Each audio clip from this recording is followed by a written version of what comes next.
खौफनाक जंगल की रहस्यमयी दास्तान। घना और रहस्यमयी जंगल जहां सूरज की किरणें भी मुश्किल से जमीन तक पहुंचती थीं।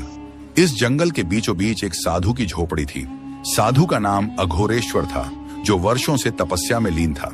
वह जंगल में अकेला रहता, प्रकृति की गोद में साधना करता और किसी से कोई संबंध नहीं रखता था। उस रात घना अंधेरा था। आसमान में काले बादल गरज रहे थे और मूसलाधार बारिश हो रही थी। बिजली की कड़क से पूरा जंगल गूंज उठा था। हवा इतनी तेज थी कि बड़े बड़े पेड़ भी झुकने लगे थे। इस भयानक माहौल में साधु अपनी झोपड़ी में ध्यान लगाए बैठा था। उसने अपने झोपड़ी का दरवाजा मजबूती से बंद कर रखा था ताकि तूफान का असर अंदर न हो। अचानक दरवाजे पर जोर जोर से दस्तक होने लगी। साधु की साधना भंग हुई। वह चौंक गया, क्योंकि इस निर्जन जंगल में कोई इंसान इतनी रात गए क्यों आता। कुछ देर तक वह खामोश रहा, फिर हिम्मत जुटाकर दरवाजा खोला। दरवाजा खुलते ही सामने एक बेहद हसीन और नौजवान लड़की खड़ी थी। उसका शरीर पूरी तरह भीग चुका था।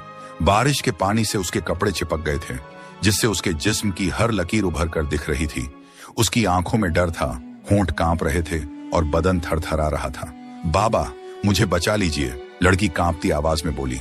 साधु ने गंभीरता से पूछा, तू कौन है और इस घने जंगल में इतनी रात गए क्या कर रही है? लड़की ने घबराते हुए कहा, मैं पास के गांव से आई हूँ। कुछ लोग मेरे पीछे पड़े हैं, वे मुझे मार डालेंगे, कृपा करके मुझे शरण दें। साधु ने लड़की को भीतर बुला लिया। अंदर हल्की रोशनी वाला दीपक जल रहा था, जिसकी लौ तेज हवा के झोंकों से कांप रही थी।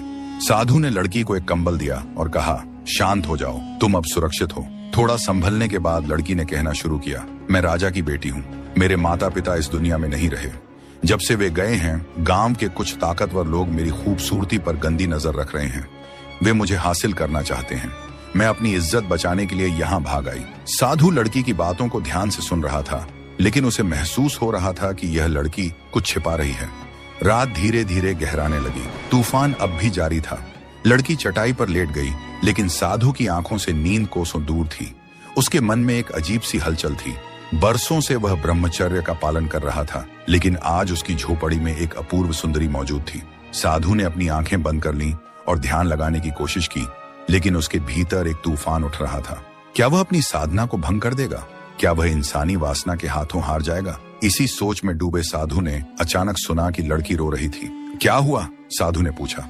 लड़की ने सिर झुका लिया और कांपते हुए बोली, मैं एक बुरी आत्मा हूँ। ये सुनते ही साधु के रोंगटे खड़े हो गए। क्या कह रही हो? लड़की ने अपनी सूनी आंखों से देखा और धीरे धीरे कहना शुरू किया, साधु बाबा, मैं इस दुनिया की नहीं हूँ। मैं बरसों पहले मारी गई थी। मैं एक रानी थी, लेकिन एक तांत्रिक ने मुझ पर काला जादू किया और मुझे हमेशा के लिए इस जंगल में भटका दिया। उसने मुझसे जबरन शादी करनी चाहिए, लेकिन मैंने खुद को बचाने के लिए अपनी जान दे दी। साधु अब समझ चुका था कि यह कोई आम लड़की नहीं, बल्कि एक भटकी हुई आत्मा है। तो फिर तुम मुझसे क्या चाहती हो? साधु ने कठोर स्वर में पूछा। लड़की ने धीमे स्वर में कहा, मेरी आत्मा तब तक मुक्त नहीं होगी जब तक मैं किसी पवित्र व्यक्ति के साथ एक हो न जाऊं। साधु स्तब्ध रह गया। तभी अचानक झोपड़ी के बाहर किसी की डरावनी हंसी गूंज उठी। साधु बाहर निकला तो उसने देखा कि एक काला साया पेड़ पर बैठा उसे घूर रहा था। तो तुमने मेरी भेजी हुई लड़की को ठुकरा दिया? वह साया गरजा। साधु ने कहा, मैं तुम्हारे काले जादू में नहीं फंसने वाला। साया जोर से हंसा। हर इंसान की कमजोरी होती है, तुम भी इंसान ही हो और इस लड़की की सुंदरता तुम्हें विचलित कर देगी। लेकिन साधु ने आंखें बंद की, मन में मंत्र जपा और कहा, असली ताकत आत्म संयम में है। तुम मुझे भटका नहीं सकते। लड़की, जो अब तक असमंजस में थी, साधु की बातों से प्रेरित हो गई। उसने आंखें बंद की और कहा, मैं अब इस शैतान के गुलाम नहीं रहूंगी। मैं खुद को मुक्त करूंगी। इतना कहते ही लड़की ने तेज रोशनी का रूप ले लिया और साया चिल्लाने लगा, नहीं, यह नहीं हो सकता। जंगल तेज हवा और बिजली से गूंज उठा। लड़की ने अपने हाथ उठाए और एक दिव्य शक्ति के साथ साया को नष्ट कर दिया। जब सब शांत हुआ तो लड़की ने साधु को नम आंखों से देखा। आपने मुझे सच्चाई का रास्ता दिखाया। मैं आपकी आभारी हूँ। अब मैं मुक्त हूँ। फिर वह धीरे धीरे हवा में विलीन हो गई और उसकी आत्मा हमेशा के लिए मुक्त हो गई। साधु ने लंबी सांस ली और अपनी झोपड़ी के द्वार को फिर से बंद कर लिया। उस रात उसने महसूस किया कि असली परीक्षा इंसानी इच्छाओं पर विजय पाना है। उसने आंखें बंद की और फिर से तपस्या में लीन हो गया।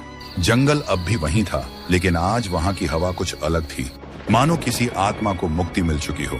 कहानी अच्छी लगी हो तो कहानी को एक लाइक कर देना। आगे और इस तरीके की कहानी देखने के लिए चैनल को सब्सक्राइब कर देना।